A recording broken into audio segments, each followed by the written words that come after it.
So we have been exploring together throughout this month some of the concepts in Neale Donald Walsch's book on change. And we're going to continue with that today, and we're going to marry some of his ideas on change, some of the tools he gives, with the fact that today is Palm Sunday.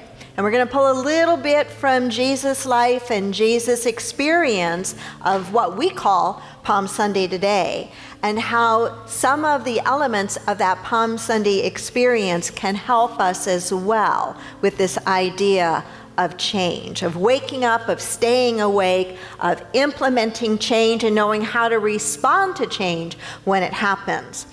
So we're going to take a look first at one of the teachings, one of the tools in Walsch's book.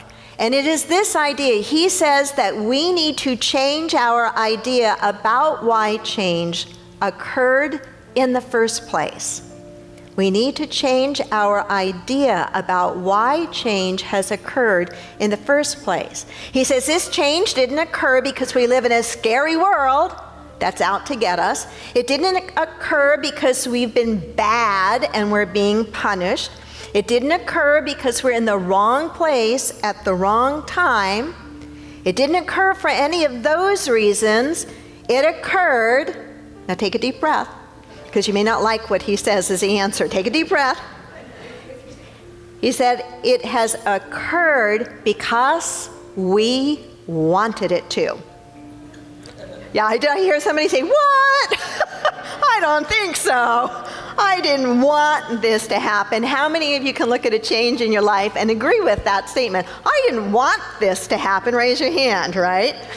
So the point he makes, though, is yes, there are those changes that happen that every ounce of our being says, no way did I want this to happen. It didn't happen because I wanted it to happen. Nobody in their right mind would have wanted this to happen. And then he goes on to make the point that you're right.